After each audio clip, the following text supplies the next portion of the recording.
pueblo que aguante tanto, ni mal que dure 100 años. Vamos allá.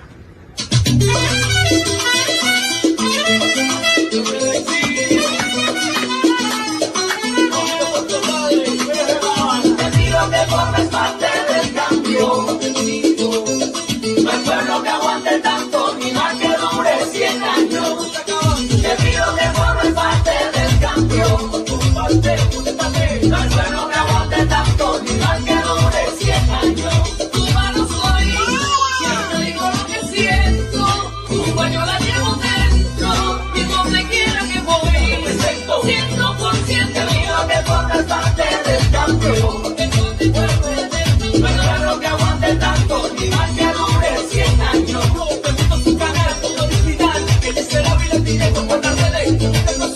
hay pueblo que aguante tanto, ni mal que dure 100 años.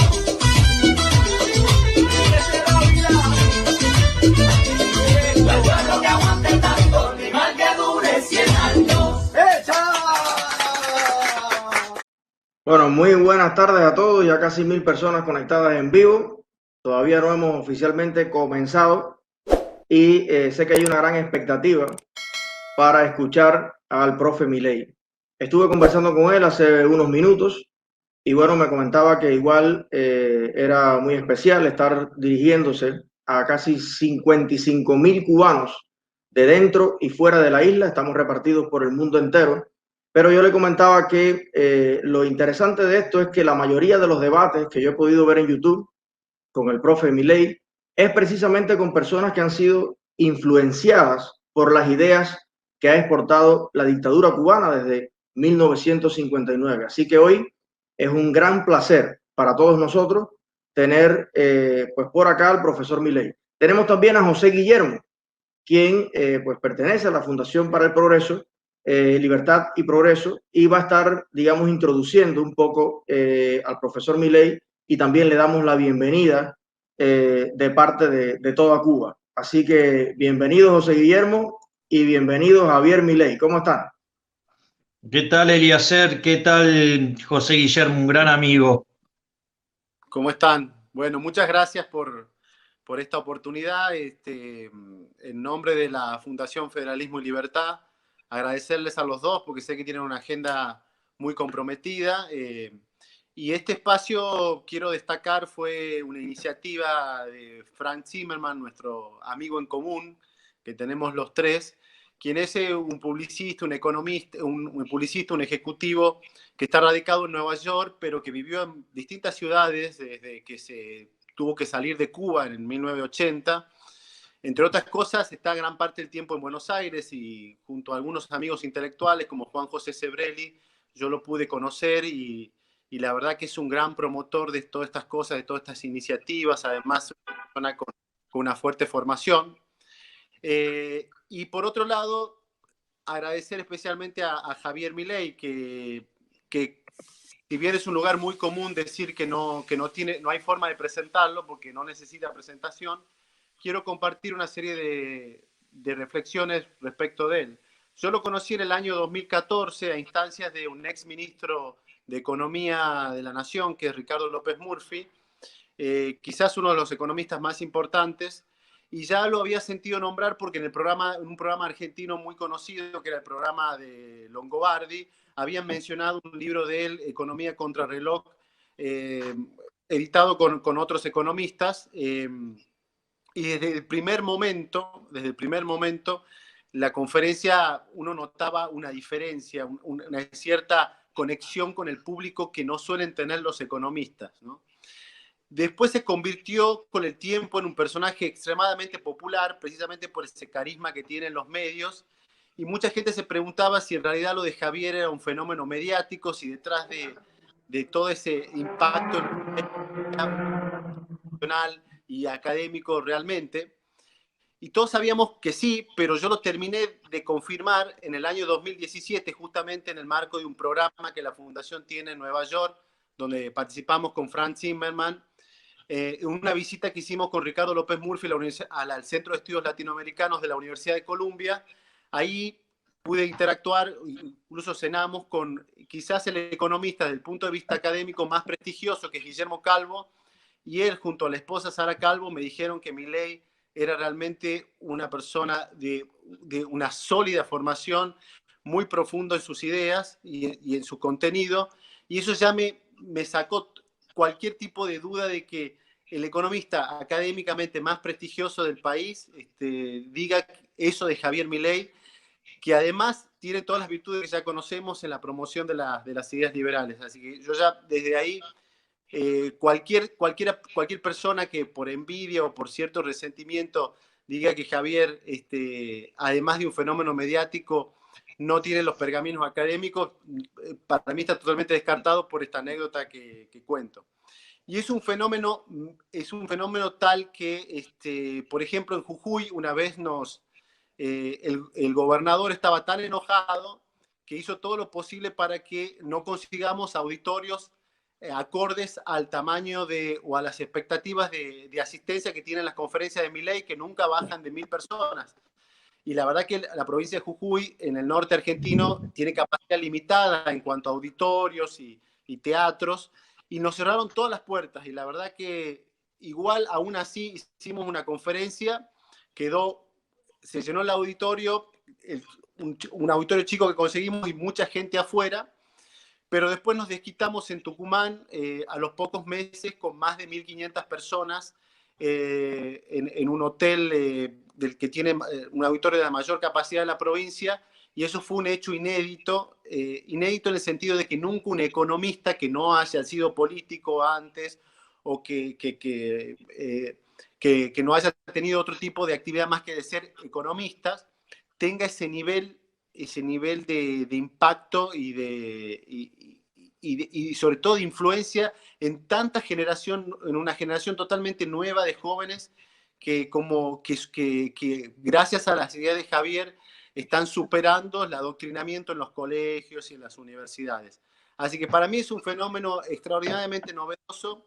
Quería compartir esta oportunidad que me dan ustedes, y solamente agradecerle a Javier que gracias a personas como él, la labor de think tanks como los nuestros y organizaciones como Somos Más y otras tantas que trabajan a favor de la libertad, todo se hace más fácil gracias a él. Así que solamente eso, y espero disfrutar de la conversación entre ustedes, que como sabes, Eliezer, también te admiro mucho, sos un gran luchador por la libertad. Gracias. Gracias, José Guillermo, te agradezco mucho esta introducción. Yo busqué información y como tú dices, hay tanto que decir de Milei, pero yo lo resumiría solamente en que es un empedernido, obcecado luchador por la libertad, desde todos los ángulos en que lo haga. Así que gracias, José Guillermo, y ahí entonces quédate con nosotros, ¿ok? Gracias, José, por tus palabras. Muchas gracias, porque siempre Federalismo y Libertad me ha abierto las puertas y me han hecho sentir siempre como en mi casa. Así es que yo también estoy muy agradecido a ustedes por el laburo enorme que hacen y bueno, digamos, por siempre apostar a lo que se puede generar con las convocatorias en las cuales estoy involucrado. Así es que, yo siempre señalo que en el fondo soy la cara visible de mucha gente que también trabaja y que bueno, de repente lo hace desde otro lugar, básicamente porque existe algo que se llama división del trabajo, ¿no? Y existe también la ley de asociación de Ricardo, o sea, digo, que cada uno se dedica a lo que es relativamente más productivo. Y bueno, digamos, a mí me tocó la tarea de la divulgación y con lo positivo que tiene eso también, ¿no? También tiene aspectos negativos, como el que señaló José Guillermo en el caso de Jujuy o otras situaciones un poquito más ásperas, pero bueno, es parte de la pelea contra los liberticidas que nos acechan desde la política. Gracias, Javier. Bueno, José Guillermo, quédate con nosotros y seguimos entonces acá conversando con Milei. Bueno, Javier, te cuento que este encuentro ha generado mucha expectativa entre los cubanos. Ya estoy mirando en el chat una cantidad de mensajes de cariño tremendos. Decía ahora mismo una muchacha, gracias por extender la batalla cultural por la libertad a Cuba, porque creo que sí, que es una batalla cultural enorme. Entonces, bueno, te doy la bienvenida y entrando en materia, me gustaría empezar, Milei, por, vamos a decir algo básico y pedirte disculpas si encuentras en mis preguntas que se parecen o suenan como de hace 40 o 50 años, como de la Guerra Fría, pero eso tiene una respuesta, y es porque mi país, desgraciadamente, todavía los conceptos que se ponen en práctica son de la Guerra Fría. Así que me disculpa si no estamos tan actualizados en el debate, pero hay 40, 50, 60 años de atraso en el debate económico de mi país. Por eso me gustaría empezar con algo que tú has defendido mucho, y es que el éxito está estrechamente ligado a nivel de naciones con el ahorro, con la acumulación de riquezas para poder reinvertir. Sin embargo, te cuento algo que no sé si sabías, pero en la Constitución que ha hecho ratificar el partido hace un año en Cuba, ellos prohíben por ley la acumulación de riqueza y propiedad privada dentro de Cuba. Claro, estamos hoy en un inmenso desabastecimiento, colas para comprar cualquier cosa, nada alcanza, hay una crisis económica total, y para mí está estrechamente relacionado con este concepto, que ellos lo llevan a la moral, el tema de la riqueza. Milei, ¿cuál sería la relación, digamos, saludable desde tu punto de vista entre Estado, individuo y propiedad? Bueno, yo, digamos, filosóficamente soy un ácrata, soy un anarcocapitalista, ¿no? Por lo tanto, desde mi punto de vista, el Estado es el enemigo. El Estado, desde mi punto de vista, es peor que una mafia. Digo, porque por lo menos la mafia tiene códigos, cumple, y si no cumple con su palabra, digamos, tiene de competencia a otros mafiosos y podrías ir a otro mafioso a ver. En el cambio, el Estado no admite la competencia. De hecho, el Estado tiene el monopolio de la violencia. Y muchas veces yo, digamos, además, o sea, vos no pagás los impuestos, digamos, voluntariamente. O sea, los impuestos se pagan justamente por la fuerza. Por eso se llaman impuestos. Y viene de la época donde un reino, digamos, o un imperio dominaba a otro, le pasaba las cuentas. Eso eran los impuestos. O sea, que tiene una reminiscencia sobre la esclavitud. De hecho, la esclavitud no es ni más ni menos que un impuesto del 100%. Es más, yo suelo, digamos, cuando plantean esta situación en contra, digamos, de lo que se llama el autogobierno, podemos llamarlo, o a la solución anarcocapitalista, bueno, ahí es muy fácil de plantear. Yo le digo, bueno, decime cuántas veces a lo largo del último año te ha robado un ladrón vulgar, y entonces cuando comparás con todo lo que te roba el Estado a lo largo de todos los días de tu vida, te das cuenta que en realidad el Estado es peor que el ladrón vulgar, porque por lo menos el ladrón vulgar da la cara, te enfrenta, corre el riesgo de que vos le contestes, ¿sí? O sea, y por lo tanto, digamos, es más noble que la actividad del político, porque el político se esconde detrás del aparato represivo del Estado, digo, en el tema de el monopolio de la violencia, y además, en el caso del ladrón vulgar, es aleatorio, o sea, digo, te puede tocar, no te puede tocar. En cambio, el Estado es un ladrón estacionario, te roba todos los días. Por lo tanto, el primer punto es, yo soy, digamos, yo soy enemigo del Estado, o sea, el Estado es el enemigo. Y además hay otros problemas, y eso, digamos, en una conferencia de Jesús Huerta de Soto queda muy claro, y digo, y esto también era inferible a partir del libro de Hayek, Camino de Servidumbre, y es que lo que se denomina el liberalismo clásico, y te diría casi hasta el minarquismo, digo, son proyectos que, digamos, tarde o temprano están condenados al fracaso, básicamente porque cuando vos tenés la intervención del Estado, esa intervención del Estado genera lo que se llama el fallo del Estado. Entonces eso después demanda mayor intervención, y así es como sucesivamente los estados, los gobiernos van invadiendo y avanzando sobre las libertades individuales, Y llega un momento que cuando ese peso del Estado supera el 50%, los privados están prácticamente contra las cuerdas. Bueno, imagínate entonces un estado como en Cuba, donde el peso del Estado es del 95 o el 98%, que ya es como el caso extremo, porque tú ponías el ejemplo del ladrón, pero está el ladrón que entra a tu casa, selecciona una gaveta, abre la gaveta y de todas tus joyas se lleva un reloj. Bueno, pues jodido, ¿no? Porque me gustaba mucho el reloj. Pero imagínate el ladrón que viene con una grúa y levanta tu casa en peso, claro, y se lleva toda la casa, que ese es el totalitarismo ya totalmente, ¿no? Y sería entonces, ¿es posible el éxito o progresar como nación donde no se pueda acumular riqueza en manos privadas? No, es imposible. Digo, básicamente por dos cuestiones. Voy a explicar la más simple, que es la del crecimiento, y voy a explicar luego, digamos, el rol de la propiedad privada. A ver, vos para crecer, digo, para que el producto per cápita crezca, ¿sí? Vos lo que necesitas es que aumente el stock de capital per cápita, ¿sí? Entonces, en la medida que aumente el stock de capital per cápita, el producto per cápita, digamos, lo que va a pasar es que la productividad per cápita va a subir, los salarios reales van a ser mayores y todos vamos a ser más ricos, ¿sí? Ahora, para que el producto per cápita suba, vos necesitas que suba el stock de capital per cápita, y para que suba el stock de capital per cápita necesitas acumular capital. Acumular capital requiere de inversión, y la inversión se hace sí, solo sí, digamos, tenés derecho a propiedad, es decir, que vos te podés apropiar del resultado, si no, no funciona.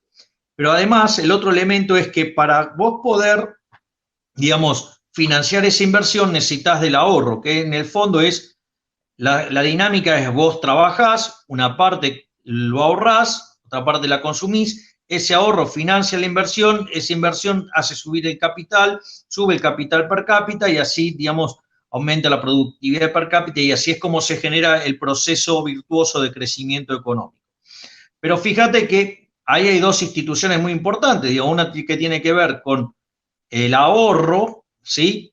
Y otra que tiene que ver con la inversión. Y esas dos están muy fuertemente relacionadas con, digamos, el respeto de derecho de propiedad en una secuencia intertemporal. Ese es el primer punto. El segundo punto es, ¿por qué es importante la propiedad privada? Y esto, digamos, ya cuando Mises escribe en 1922 el libro El socialismo, él termina demostrando la imposibilidad del socialismo.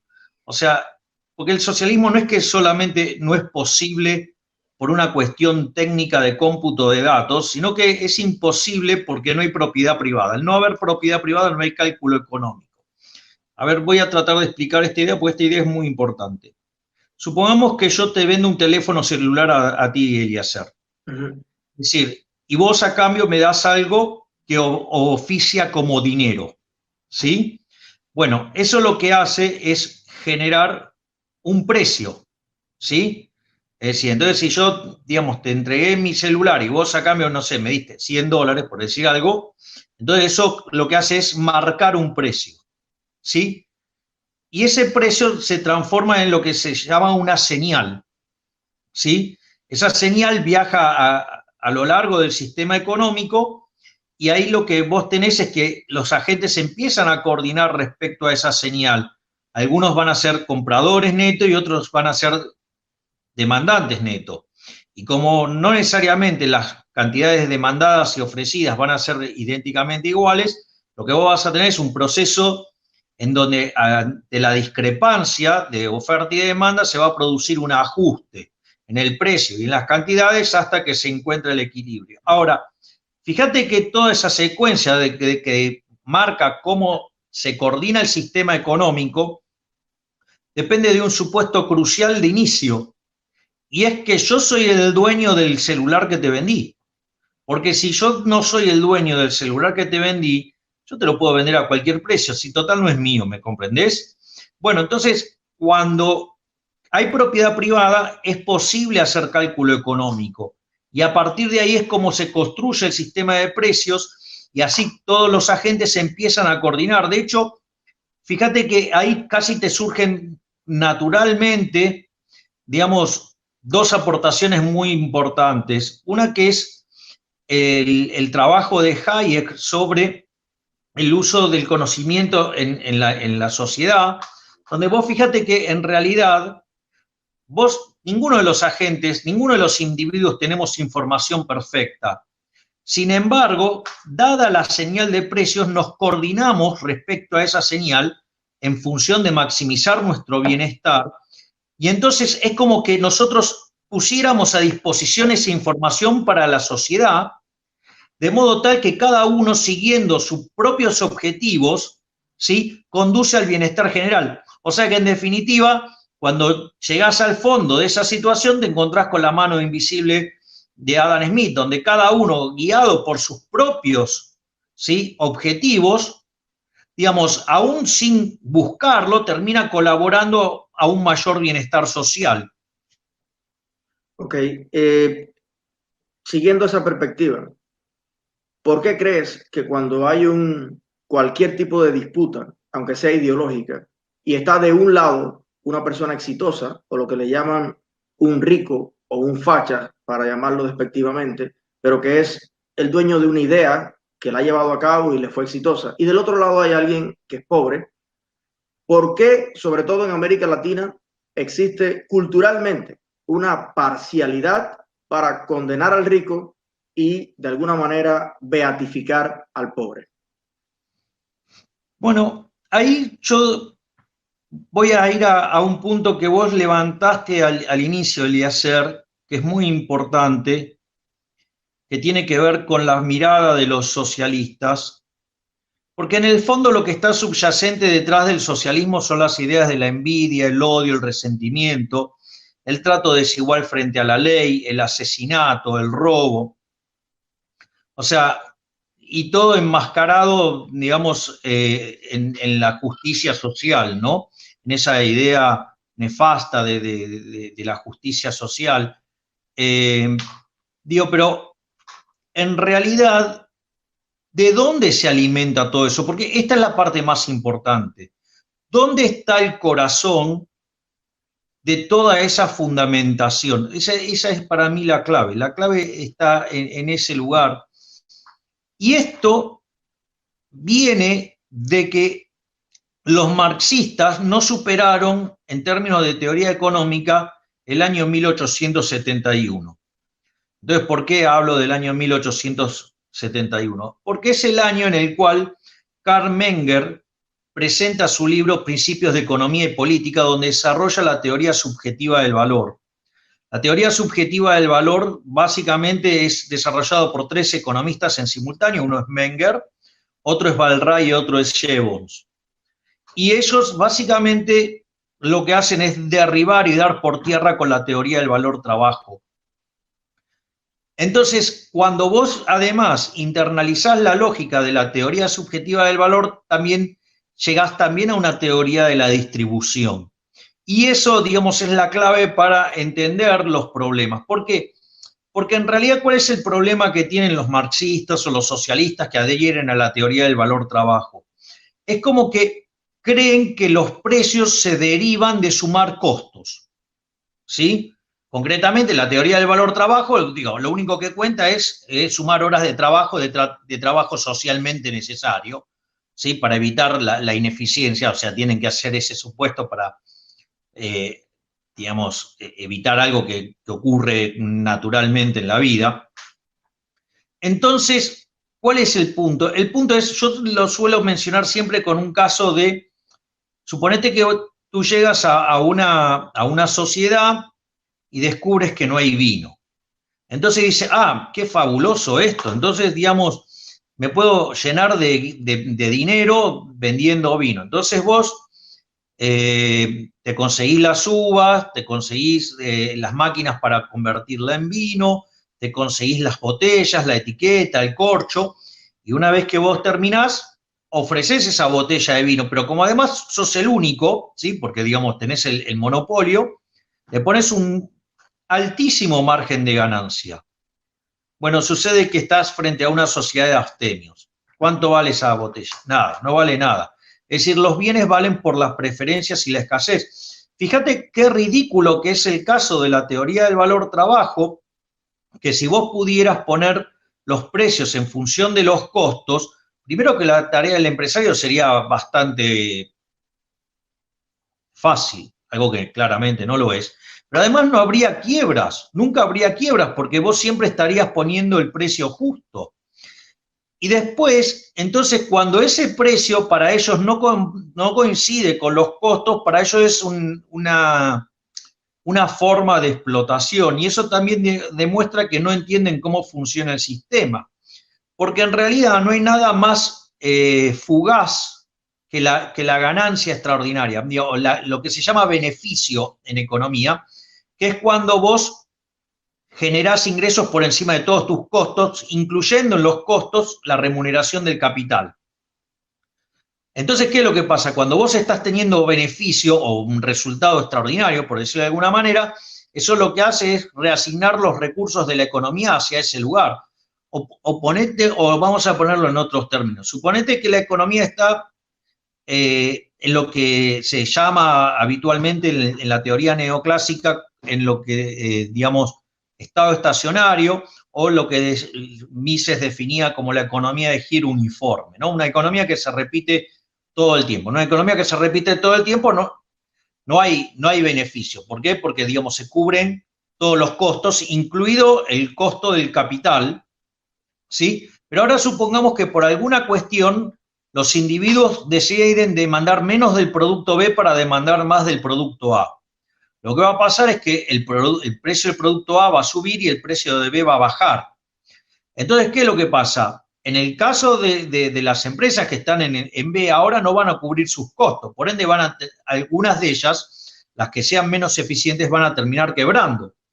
Y por otra parte, vos lo que vas a tener es un resultado extraordinario, un beneficio positivo en la industria A, y eso lo que hace es atraer los recursos y llevar el capital hacia ahí, porque quien determina quién es el dueño del capital es el consumidor con su acto de consumir.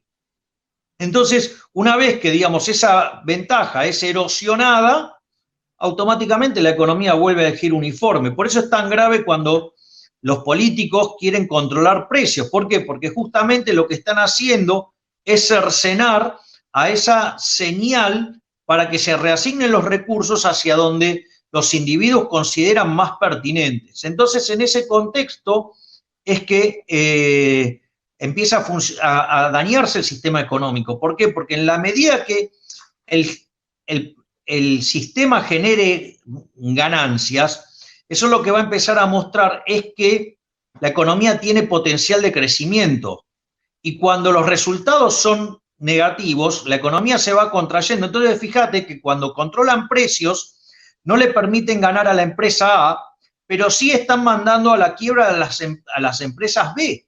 Por ende, digamos, esa economía se empieza a retraer. Eso, digamos, es una de las cuestiones. Y después, otra cosa que también es muy importante es lo que es la teoría de la distribución. Entonces, lo primero que ya sabemos es que los precios no vienen determinados por los costos, sino que en realidad los precios vienen determinados por las preferencias y por la escasez. Y después, cuando vos vas a lo que es la teoría de la distribución, aparece un concepto muy lindo que en general los economistas desconocen furiosamente, que se llama principio de imputación de Menger. Ese principio Menger lo desarrolla en su libro Principios de Economía y Política. Lo que sucede es que no le ponen el nombre. Sí, el nombre se lo pone von Wieser. En realidad von Wieser es el que le puso nombres a todas las cosas que fue descubriendo Menger. El principio de imputación dice que los costos no son los que determinan los precios, sino que son los precios los que determinan los costos. Entonces, cuando vos analizás el salario viene dado por el valor del producto marginal del trabajo. ¿Qué significa esto? Que tiene dos componentes, el componente precio y el componente producto marginal del trabajo. Producto marginal del trabajo tiene dos cuestiones muy importantes. Una es la productividad del trabajador en sí misma y otra tiene que ver con el stock de capital acumulado, ¿sí? Y el progreso tecnológico, porque, a ver, no es lo mismo lo que vos vas a poder ganar si tenés que hacer pozos con una cucharita que si lo tenés que hacer con una retroexcavadora. Tu remuneración va a ser tremendamente distinta. Es decir, porque sos mucho más productivo. De hecho, cuando aumenta, digamos, la cantidad del factor, el otro, ¿sí? Digamos, la remuneración del factor que vos estás mirando también sube. Entonces, digamos, no es trivial, digamos, el proceso de acumulación de capital ahí nuevamente.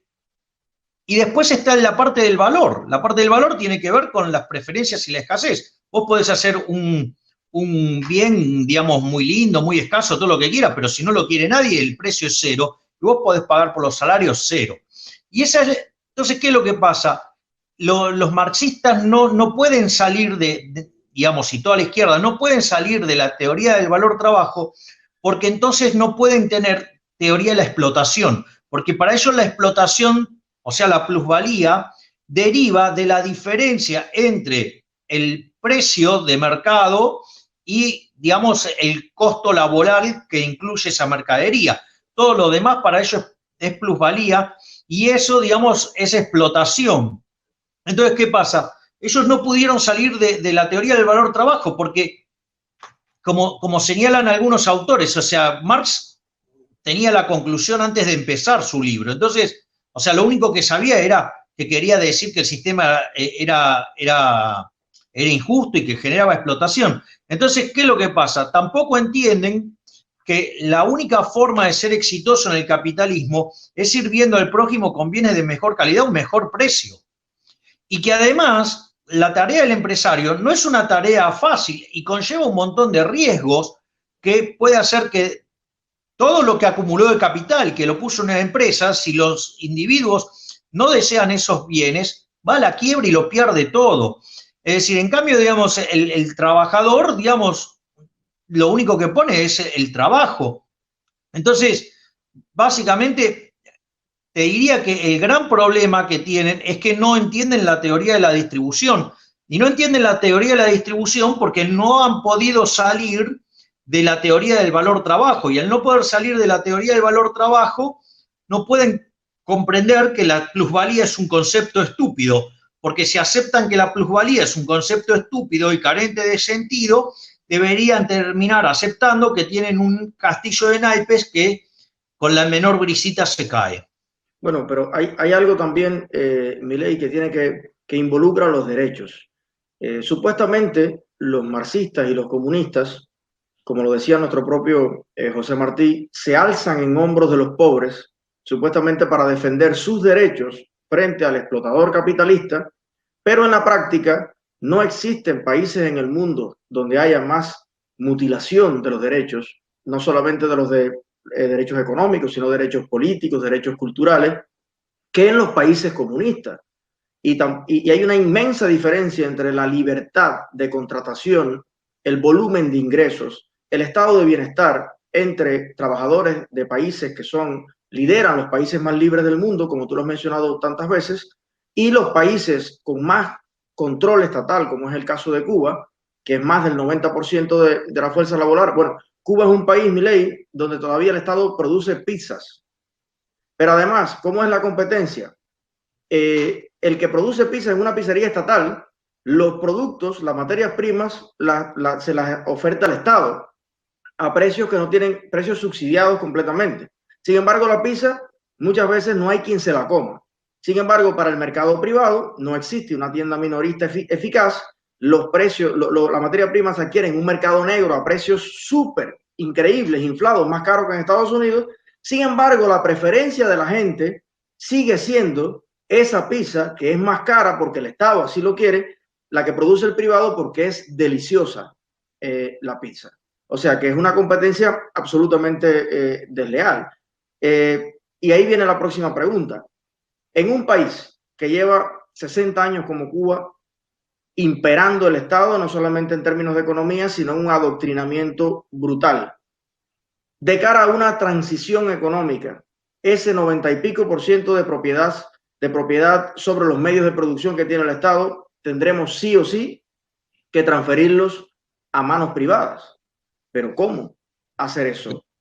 Bueno, a ver, ahí hay hay algunas cuestiones que no son menores, porque, a ver, el tema es así.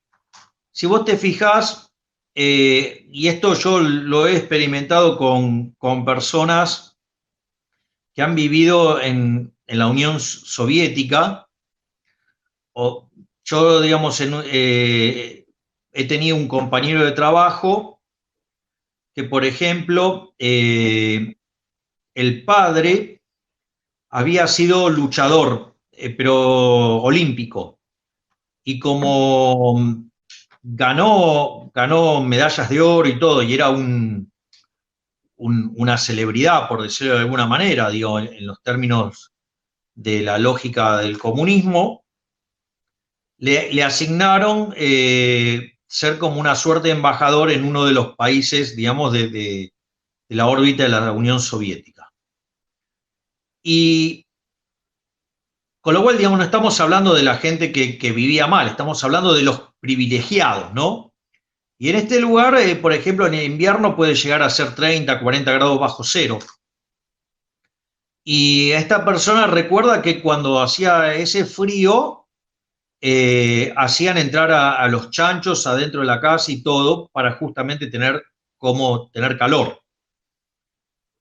Y a esa persona, digo, después, por ejemplo, estudió en Estados Unidos, vive en Estados Unidos, siempre usa el típico de comunista, el último iPhone, pero sin embargo es profundamente crítico del capitalismo.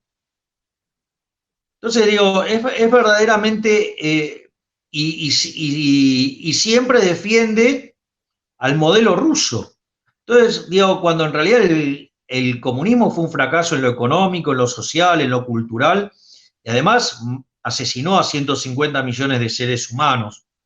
Entonces, sinceramente, entonces lo que quiero decir con esto es que hay una parte muy, muy importante en todo esto, que es la batalla cultural. Digamos, y eso se ve en distintos lugares. O sea, yo creo que en Argentina es donde se ve con mayor claridad. O sea, Argentina terminó el siglo XIX siendo el país con el PBI per cápita más alto del mundo, y a partir de mediados de la década del 10, en el siglo XX, en Argentina empezaron a entrar lentamente las ideas socialistas y fueron avanzando y ganando lugar, y han logrado llevar a la Argentina a ser el país 70 y en caída, ¿no? Porque el día que termine de estallar la crisis en la que estamos sumergidos, o sea, la explosión va a ser tremenda y va a generar algo nunca visto en la historia del país. Pero la gente ha vuelto a elegir a los abanderados de las mismas políticas que han traído ese resultado. Entonces, bueno, ahí volvemos a lo mismo. ¿Qué sucede en la mente de los pueblos? Pero es que eso es lo que te quiero señalar, Eliezer. Justamente el punto está ahí. Lo que hay que dar es la batalla cultural. ¿Por qué pasa esto en Argentina? Y porque la educación es pública. Sea de gestión pública o privada, la educación es pública. ¿Por qué? Porque vos tenés un Ministerio de Educación. Ejemplo, si vos quisieras hacer, no sé, una carrera universitaria con el perfil liberal, no podés. Porque vos necesitas que hay un organismo, ¿sí?, que se llama CONIAU, que tiene que aceptar tus programas. Y si vos no das los programas que ellos establecen, que básicamente lo que hacen es establecer la religión del Estado y hacerte adorador del Estado, y te fomenta la esclavitud, ¿sí?, mental hacia la religión del Estado, vos no tenés chance de que prospere. Entonces, el punto es, ¿y cómo es que esta gente logró cooptar el Estado para que, digamos, la educación sea así? Y yo creo que básicamente Argentina es el himno, ¿sí?, y la adoración más acabada en el planeta Tierra de un tributo a Gramsci, ¿sí?, a Antonio Gramsci. Porque ¿qué era lo que decía Gramsci? Que si vos querés tomar el control de la sociedad, vos necesitas tener control sobre tres cuestiones. Una es sobre los medios de comunicación, otra es sobre la cultura y otra es sobre la educación. Entonces, lo que vos tenés es que básicamente eso es lo que hicieron. Y ahí voy a citar un libro de mi queridísimo amigo Axel Kaiser, digamos, un pensador chileno maravilloso y que, digamos, por quien tengo un profundo cariño y afecto, de la misma manera que tengo con Gloria Álvarez, que, digamos, y otros más, ¿no? Digamos, o sea, Agustín Laje, digamos, y Nicolás Márquez, los señalo porque, digamos, en general, mucha gente suele ponerlos enfrentados y es algo que no tiene sentido. Para mí, todos pertenecemos al mismo espectro, pero con tonalidades. O sea, yo hay puntos que, por ejemplo, digamos, no coincido con Gloria, pero jamás se me ocurriría cuestionar la altura intelectual de Gloria, ¿sí? Digamos, porque digamos, aparte me parece un ser maravilloso, ¿no? Digamos, o sea, adorable y extremadamente generosa. Y lo mismo te podría decir de Axel, de Agustín y de Nicolás. Digo, y podría mencionarte todo un montón de liberales que tenemos nuestras discrepancias. Pero me parece que es más importante lo que tenemos en común que lo que diferimos, por más que sean cosas muy profundas. Pero una de las cosas que tienen todos en común es que para los sistemas totalitarios y sobre todo los que están en la órbita de Cuba, ustedes son como el diablo. Son malas personas. Y hay un amigo mío que estuvo muchos años preso en la prisión política cubana. Perdí. Sí, ¿me escuchas? A ver. Hola. A ver ahí. Sí, no te estoy escuchando, Eliezer. Hola. Te escucho muy bajo. Puede ser el internet de tu lado. Hola, ¿me escuchas ahora? Hola. Te escucho, pero te escucho muy bajo. Creo que mira a ver si le puedes subir el volumen de tu lado. Es que lo he hecho, está al máximo. Bueno, hago rápida la pregunta para escucharte a ti más bien. Dale. Te decía que algo que tienen todos ustedes en común es que los sistemas comunistas los odian. Y alguien me dijo, un preso político cubano, que cuando quieras saber dónde hay una buena persona, mira a ver a quienes critican los comunistas. Esa es una excelente persona. Ahora, la pregunta es, de cara a una posible transición, como te hablaba al principio, en un proceso de privatización que lo tuvo que hacer Polonia, República Checa, pero algunos con más éxito y otros como la propia Rusia con menos éxito porque muchos de los jerarcas se quedaron con las grandes empresas. ¿Cuáles serían 2 o 3 tips que nos puedas dar que nos puedan alumbrar un poco el camino para no cometer los errores que cometió Rusia y hacer más bien los aciertos, como hizo Balcerowicz, por ejemplo, en Polonia y en otras transiciones más exitosas? Bueno, por eso yo estaba citando a Axel Kaiser. Hay un libro maravilloso que él escribió que se llama La fatal ignorancia. En ese libro es muy importante lo que él señala, porque él lo que dice es, mientras que los liberales, o digamos también digamos en algún otro contexto también denominados como derecha, digamos, o sea, no importa, digo, los que no son de izquierda, se suponen que deberían ser, digamos, apoyados por los empresarios, es decir, por aquellos que generan riqueza. Y una de las cosas que pasa es que los empresarios suelen despreciar la actividad intelectual. Entonces, al tener ese desprecio por la actividad intelectual, nunca los financian. No, digamos, vos no vas a encontrar a empresarios en general financiando las ideas de la libertad, porque es tan abrumadora la diferencia del capitalismo respecto al socialismo que creen que no hay nada más que decir. Y eso es un gran error. ¿Por qué? Porque mientras que vos no tenés financiamiento para los intelectuales liberales, en cambio, ¿qué es lo que hacen los intelectuales de la izquierda? Se meten adentro del Estado. De esa manera, al meterse dentro del Estado, ellos van consiguiendo financiamiento compulsivo y van ganando espacios, y conforme van ganando espacios, entonces, por ejemplo, te terminan cooptando la educación. Cuando te cooptaron la educación, por ejemplo, entonces te sale la gente que trabaja en los medios de comunicación y recita ideas de izquierda. ¿Me comprendés? O, digamos, se terminan aliando con la gente de la cultura que también recita ideas de izquierda. Es decir, entonces, ¿por qué? Porque los financian. Entonces, ¿qué pasa? Cuando ustedes, digamos, te encuentras que están siendo financiados, digamos, entonces defienden a regímenes verdaderamente monstruosos.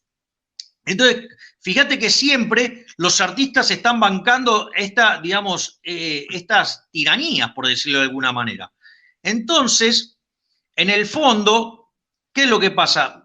Además, la izquierda, digamos, que va tomando lugares en el Estado, va también determinando qué es políticamente correcto y qué no lo es, y así, digamos, se va corriendo del espectro, digamos, las ideas de la libertad, y ellos van ganando, digamos, los espacios y no hay lugar para otra forma de pensar. Ejemplo, digamos, la izquierda siempre pide la pluralidad de ideas. Ahora, cuando va un liberal a una universidad pública, les hacen escraches para que no expongan. Es decir, sí, pluralidad de voces, sí, solo sí son de izquierda. O sea, lo cual es un contrasentido. Entonces, si vos iniciás un proceso digamos, de privatizaciones, que es muy importante, porque por más que, digamos, un jerarca comunista se quede, digamos, con alguna empresa grande, ok, pero ¿sabes qué? Si no sirve al prójimo, conviene de mejor calidad, un mejor precio, quiebra. Así que eso no sería un problema. O sea, el que va a terminar poniendo el capital en las manos de los empresarios dignos van a ser los consumidores. Entonces, o se adapta y se convierte en un benefactor social sirviendo al prójimo, conviene de mejor calidad, un mejor precio, o va directamente a la quiebra. En ese sentido, yo te diría que sin lugar a dudas, esa es la parte fácil, pero esto no puede ser hecho sin atacar la raíz cultural, porque fíjate Chile de ser el segundo país más pobre en términos de PBI per cápita de América Latina, cuando estaba el borracho hijo de remil puta de mierda de Allende, que quería impulsar también la revolución cubana y establecer el comunismo en Chile, digamos, y que había 80% de pobres y que la inflación estaba absolutamente descontrolada. Fíjate que Chile, después de eso, implementó lo que ellos llaman el neoliberalismo, también se puede llamar ordoliberalismo, básicamente donde hay un Estado que fija las reglas y que regula en aquellos lugares donde se considera que hay fallo de mercado. O sea, digamos, yo soy muchísimo más liberal que eso, pero al margen de eso, fíjate que Chile se convirtió en el país con el PBI per cápita más alto de la región, muy cerca de alcanzar los estándares de lo que se considera un país desarrollado, bajó la pobreza desde el 80% al 8,9%, la inflación está en torno al 2% anual, digamos, tiene la distribución del ingreso más igualitaria, es el país con la mayor movilidad social ascendente, es el país que tiene los mejores desempeños en las pruebas PISA en términos de educación, es el país que tiene el mayor nivel de personas que terminan el secundario con el 97%, y sin embargo, ¿qué te encontraste? Que pusieron el sistema en jaque. ¿Y esto cuándo arrancó? Arrancó con la segunda presidencia de Bachelet, que empezó a destrozar muchas de las instituciones liberales, y esto después estalló en el gobierno de Piñera, pero casualmente con 172 explosiones en simultáneas en el metro, con artefactos explosivos que justamente no se consiguen en Chile. Y casualmente encontraron gente, 2.000 personas de la milicia bolivariana y de Cuba. Yeah. No, te decía que con Maduro diciendo que además públicamente ellos, el Grupo Foro de Sao Paulo, estaba detrás de toda una campaña de desestabilización. Chile, Ecuador, Argentina, en fin, volver a conquistar lo que el voto del pueblo les quitó después de que fracasó el ALBA y que fracasaron en todos sus proyectos. Bueno, de hecho, es tan así lo que decís, Eliezer, que fíjate que el día anterior que estalle la crisis en Chile, Maduro manda un tuit donde dice: tengo la sensación que en Chile se empiezan a respirar aires bolivarianos.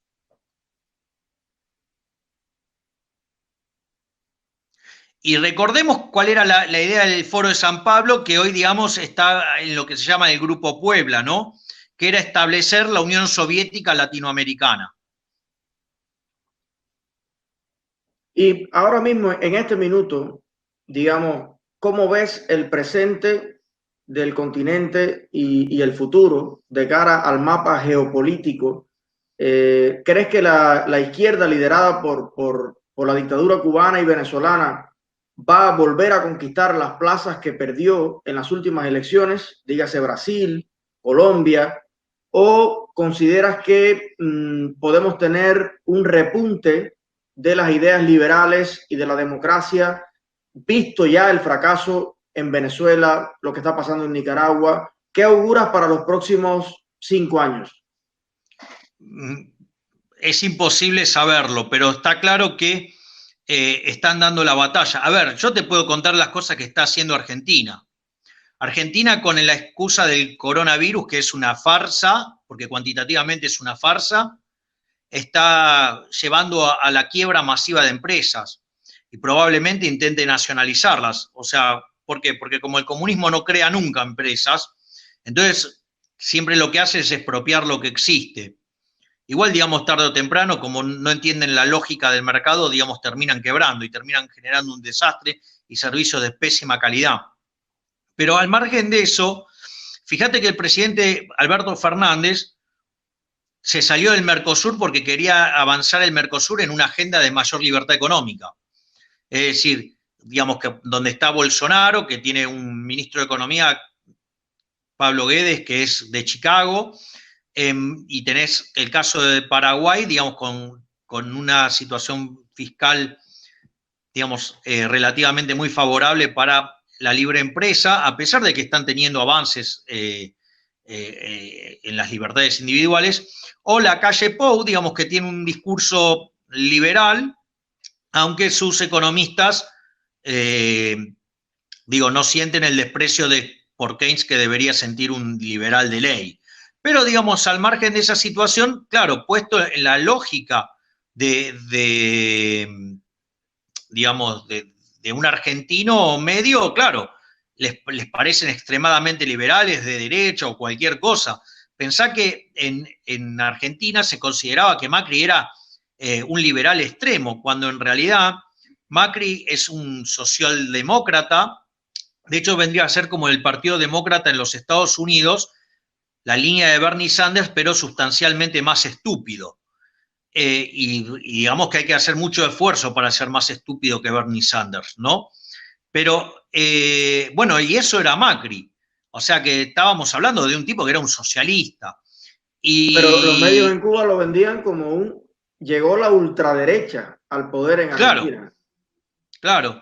Entonces, en ese sentido, yo te diría, fíjate que a partir de eso se separa del Mercosur, sigue apoyando a Maduro, obviamente, digamos, siguen ponderando el caso cubano como un modelo de dignidad, ¿no? Digo, a pesar de que matan de hambre a la gente.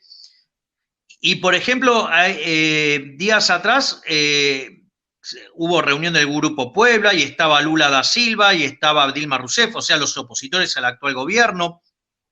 Estaba Zapatero del Partido Socialista Español. Por ejemplo, Alberto Fernández mantuvo una conferencia con la izquierda chilena incitando a arrebatarle el poder a Piñera. O sea, fíjate que básicamente la agenda del Grupo Puebla es el objetivo original del Foro de San Pablo, que era establecer la Unión Soviética Latinoamericana. Y de hecho en Argentina están haciendo movimientos en esa dirección. Días atrás se liberaron presos, ¿sí? Para formar, digamos, desde mi punto de vista, creo que existe la chance de que hayan utilizado eso para armar grupos paramilitares como existen en Venezuela, o como, digo, ¿para qué? Para que cuando el sector privado, frente a los avances sobre las libertades y la propiedad, deseen, digamos, hacer una arremetida o una queja, digamos, ser reprimidos, pero sin que sea por las fuerzas legales. Javier, te escuché en varias de tus entrevistas y debates hablar de la cuarentena inteligente o cuarentena balanceada o cuarentena responsable. Acá en Estados Unidos, la prensa de izquierda se está comiendo a Trump porque autorizó a que a discreción de los estados algunos fueran abriendo algunas partes de la economía para poder, digamos, balancear la situación y no crear un mal mayor. ¿Puedes explicarnos brevemente tu teoría sobre qué significa la cuarentena inteligente que la han aplicado además Suecia, República Checa, algunos países con éxito? Bueno, de hecho, Suecia y República Checa no tuvieron cuarentena. Sí, tuvieron algunas recomendaciones, pero no cerraron. Básicamente la cuarentena inteligente es que vos separás los grupos de riesgo, ya sea las personas, los adultos mayores, separás a las personas con problemas respiratorios y todos los demás van a trabajar. Entonces, básicamente se les mide la fiebre y, digamos, y aquellos que tienen fiebre se los aísla, se le hace una serie de testeos y si se determina que tiene coronavirus, se lo pone en cuarentena y se lo trata. Pero vos de esa manera no haces caer la producción. Ahora, yo entiendo, digamos, lo que está haciendo la izquierda mediática en Estados Unidos, que de vuelta, Gramsci de manual, fíjate que es tremendo, porque, a ver, en Nueva York murieron 18.000 personas por coronavirus. ¿Cuántas personas viven en el estado de Nueva York? 20 millones. Es decir, que no, digamos, no llega ni al, o sea, es el 0,1, no llega al 1 por 1000. ¿Me comprendes? Sí. Porque el 1% sería 200.000 personas. No, pero eso dentro de la población más vulnerable, pero estuve mirando las tablas y, por ejemplo, casi más del 90% de los que han fallecido son mayores de 65 años. Luego, de 49 años a 65 es un porciento muy pequeñito. Y luego, menores de 49 años es más probable que mueras por un accidente de carro, porque te caiga un rayo, porque te muerde un tiburón o porque te pique una abeja, que porque mueras de coronavirus. Pero entonces, es más, ese es el sector yo te lo más activo económicamente. Pero por eso mismo, y te lo voy a dar con un dato todavía más fuerte. En los primeros 100 días, el coronavirus mató 162.000 personas en el mundo. Los estudios de población, los estudios demográficos señalan que en el año 2020 van a morir 60 millones de seres humanos. Eso es el equivalente de 165.000 personas por día. Es decir, el coronavirus no representa ni siquiera el 1% de las muertes del planeta.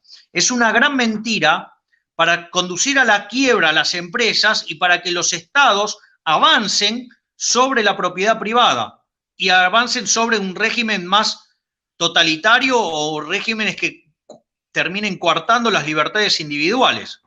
Pero ¿cómo ves el papel de China en todo esto? Y ahí viene la próxima pregunta que quiero hacerte.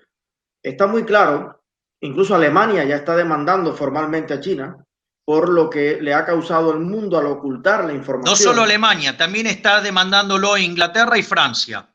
Bueno, pues mejor todavía, creo que debiera hacerlo el mundo entero. Pero la pregunta ¿es posible establecer un comercio global?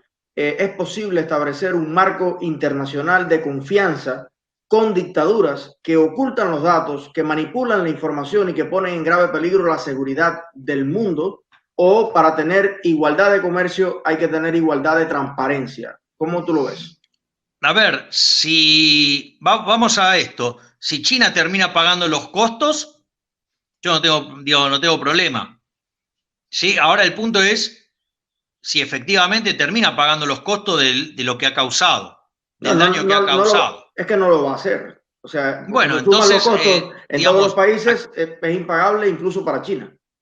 Aquellos, digamos, que no respetan, digamos, las condiciones de juego, digo, vos no podés tratar con esos. Y el principal perjudicado de eso va a ser China.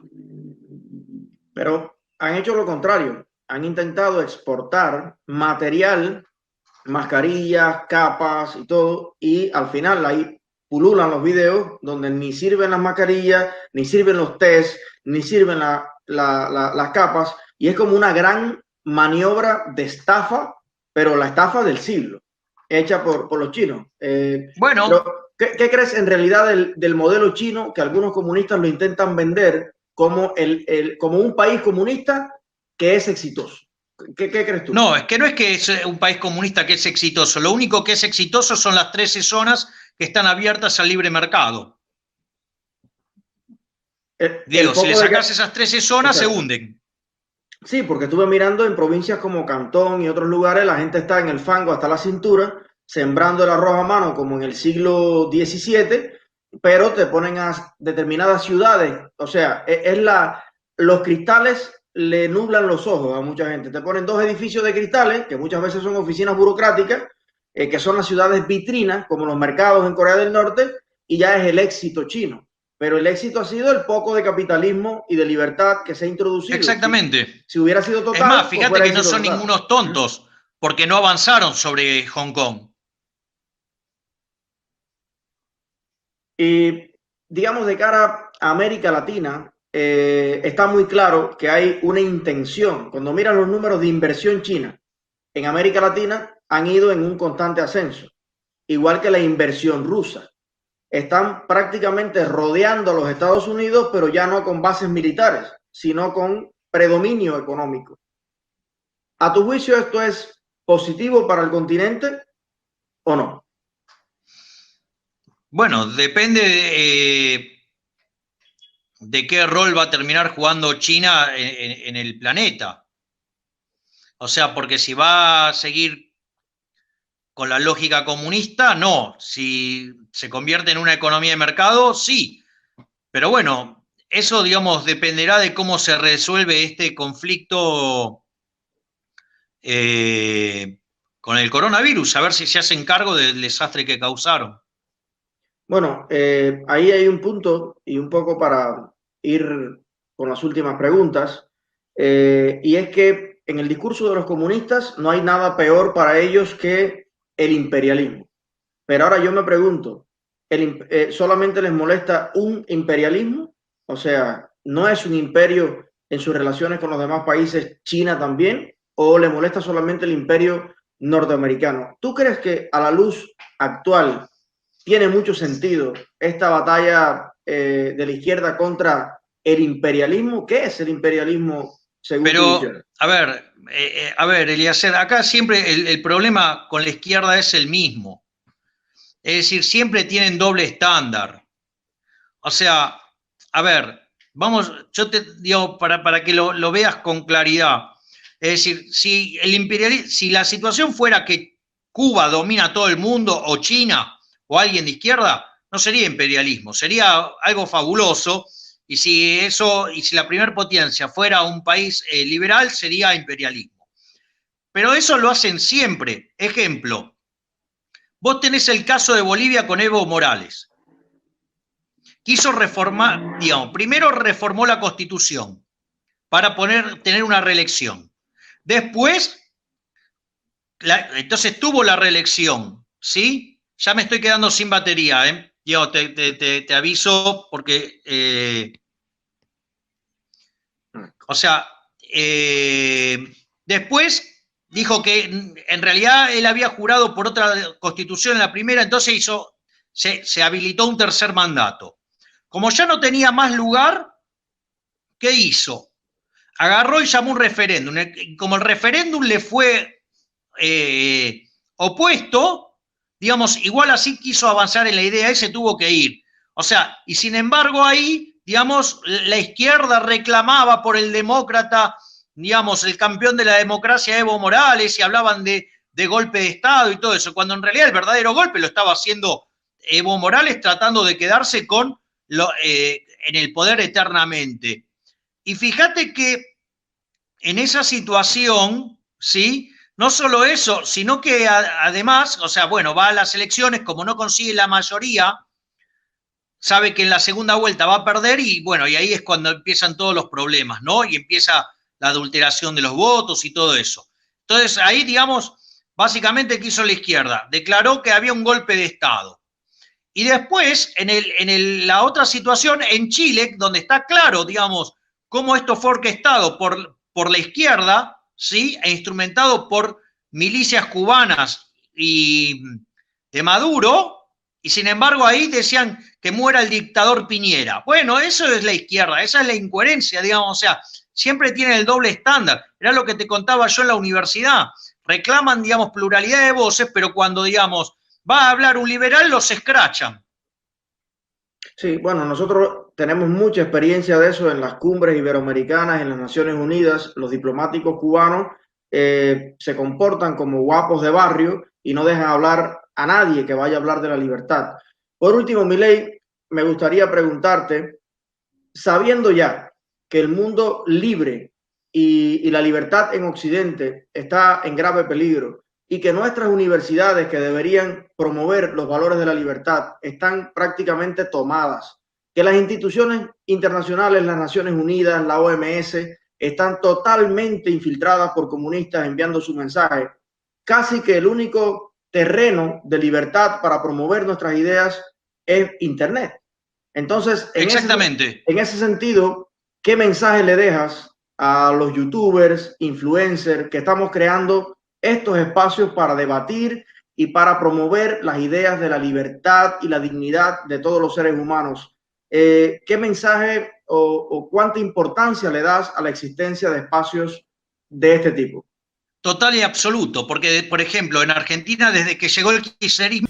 Hola, Hola, ¿qué tal? ¿Cómo estás? ¿me escuchás? Sí, sí, aquí te escucho. Estamos todos todavía conectados.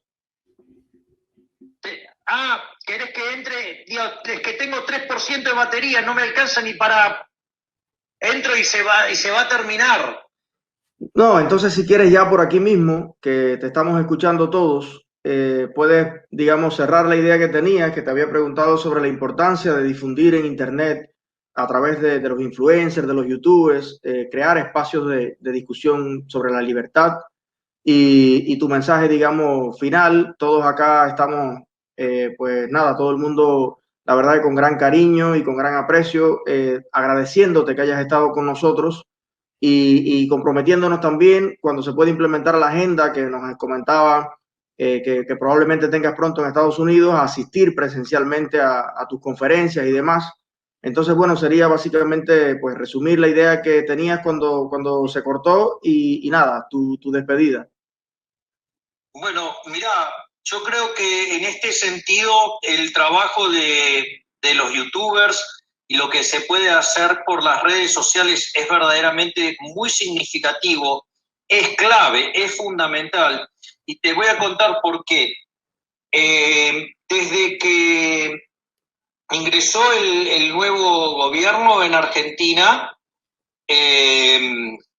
hubo un avance sistemático sobre los liberales, o sea, yo puedo dar cuenta, digamos, de lo que tiene que ver con mi rubro, por decirlo de alguna manera, y bueno, y se nos empezó a quitar de los medios de comunicación. De hecho, cuando fue que ganó las PASO Alberto Fernández, de hecho, un estúpido con credencial de economista dijo en Crónica, por ejemplo, que a los liberales había que borrarlos de la televisión. Y efectivamente eso fue lo que hicieron y nos quitaron, digamos, la presencia mediática y solamente dejaron para defender las ideas de la libertad tipos que son fantoches y que ni siquiera califican como liberales, justamente para crear la sensación de que ganan el debate, por decirlo de alguna manera. Y sin embargo, lo que fuimos haciendo nosotros es comunicarnos vía redes sociales. Entonces, por ejemplo, yo, digamos, suelo transmitir mi programa de radio que se llama Demoliendo Mitos, porque la radio está cerrada en este momento, porque es una radio que está en una universidad, Y entonces, por ejemplo, o hago vivos de Instagram. Entonces, por ejemplo, suelo tener, por ejemplo, una cantidad de espectadores que puede llegar a los 25.000 mientras te hago el vivo, ¿no? O sea, en el sentido de que cuando termina, Instagram te marca que hubo 25.000 espectadores y eso después sigue durante un día y en general son entre 30.000 y 45.000 personas. Es decir, cuando nosotros lo hicimos, por ejemplo, con Agustín Laje, terminamos en un número de 45.000 personas que vieron ese vivo.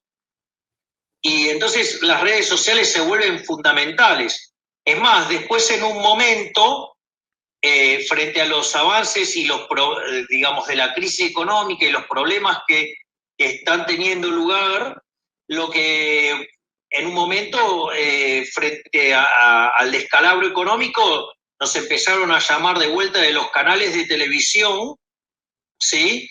Y básicamente lo que sucedió es que después de una de mis participaciones que generó un nivel de audiencia absolutamente anormal para los parámetros, para que te des una idea, básicamente en un programa que va de 11 de la mañana a 13 horas, tuvimos más rating que el programa de prime time, pero el doble. Y entonces a partir de ahí salieron los sicarios del poder a pedir que se nos quite de los medios, y no solo que nos quitaron de los medios, sino que volvieron a aparecer de manera muy intensa los que están alineados con el régimen. Entonces, bueno, digo, eso no es gratis, por decirlo de alguna manera. Pero yo, digamos, o sea, por lo tanto, lo que sí es importante es seguir dando, las redes son muy importantes para continuar con la batalla que los medios tradicionales de comunicación no quieren dar, y que básicamente el gobierno le resulta más fácil comprar las voluntades de un medio de comunicación, y sobre todo en la época de la pandemia, ¿no? Porque básicamente lo que vos tenés es que como dejaron a las empresas sin ingresos, no pueden estar pagando la publicidad de la televisión, entonces el único auspiciante es la pauta oficial. Entonces el gobierno ahí volvió con aquella amenaza que había hecho ese estúpido economista en Crónica, de callar a los liberales, y que cuando le volvieron a dar espacio a los liberales frente a no escuchar los que les gustaba, obviamente, bueno, lo arreglaron poniendo dinero, ¿no? Sí, bueno, pues solamente queremos ofrecerte siempre una plataforma más para poder escuchar tus ideas y multiplicarlas. Nuestros videos normalmente ahora al terminar y en 24 horas alcanzan más o menos esas cifras, 45.000, 50.000 vistas. Y estamos muy felices de que al final muchas de estas vistas son descargas, que la gente las baja en Cuba, que no hay acceso a internet 24 horas, y entonces en memoria flash, como se hacía tal vez hace 20 años en Argentina, la gente se lo va pasando de mano en mano, y puedo asegurarte que para muchas personas en Cuba escucharte significa lo mismo que abrir una ventana y recibir un rayo de luz en 60 años de oscuridad. Por eso te agradezco como cubano, te agradezco como persona que ama la libertad y que la he vivido en carne propia, el cambio del comunismo a la libertad. Y solo quiero invitarte a que alguna otra vez podamos continuar con la conversación, con muchos temas. Había miles de preguntas de las personas en el público, y nada, decirte que estamos comprometidos en la misma lucha. Bueno, en principio quiero decirte, Eliezer, que yo soy el agradecido porque me hayas dado esta posibilidad, y sería lindo que podamos voltear al comunismo volteando a la dictadura castrista. Sí, definitivamente. Vemos al socialismo del siglo XXI viendo caer a la basura de Maduro y toda la porquería que lo rodea. Y que ahí, digamos, cuando se vuelva a caer el muro por segunda vez, la gente tome conciencia de los daños que están causando estas basuras, hijos de recontrarremil puta, digamos, que empobrecen a la gente, la llevan a niveles de vida miserables, como si volviéramos a los niveles de vida, no sé, de hace 20 siglos, porque, digamos, o sea, porque si no fuera por los beneficios que tienen, digamos, de lo que se consiguió en el lado capitalista del mundo, sin lugar a dudas, digamos, harían un pasaje de vuelta hacia lo más retrógrado y básico y rudimentario de la sociedad humana. Pues Milei, muchísimas gracias, que pases una buena tarde y seguramente nos volveremos a ver. Un abrazo, hermano. Gracias, Eliezer, un abrazo grande. Gracias.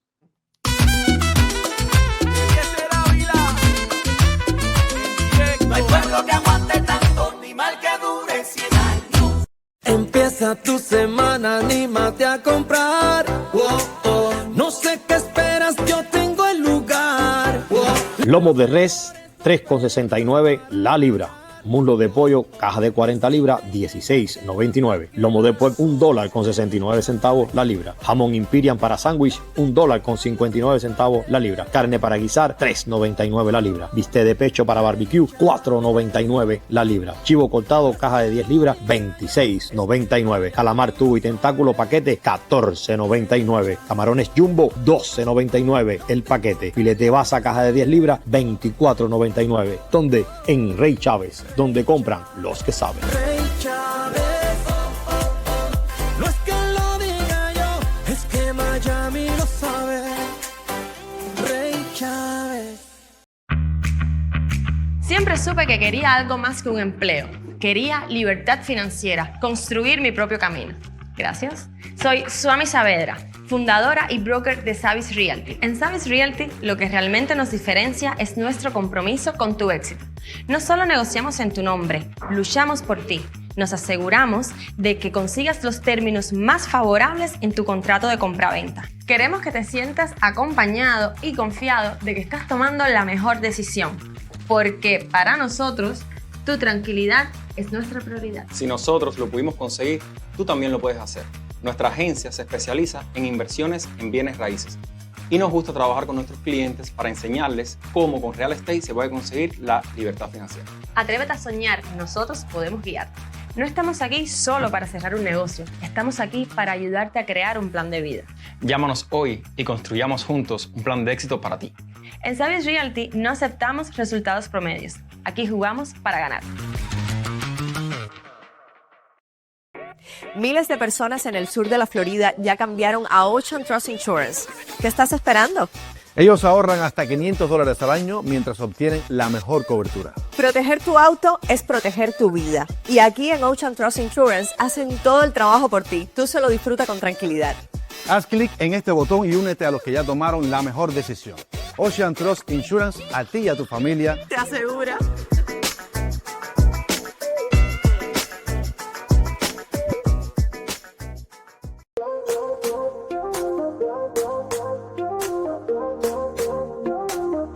Somos Ciro y Lady de Lady Cash Joyería. Los queremos invitar a que nos visiten en cualquiera de nuestras dos tiendas y pueda comprar ese regalo perfecto para su ser querido o comprar esa joya que ha estado deseando por tanto tiempo. Visítenos y denos la oportunidad de servirle. Escoge nuestro amplio inventario o utilice nuestros cómodos planes de financiamiento, porque vendemos joyas, pero hacemos memorias. Si tiene alguna necesidad financiera, pase por Lady Cash Joyería y le ayudaremos con mucho gusto. Vamos, ¿qué esperas? Visítanos y únete ya al Club del Cero Estrés de Lady Cash Joyería. Contáctanos ya al 305-385-7595. Lady Cash, tu joya está aquí. La legal.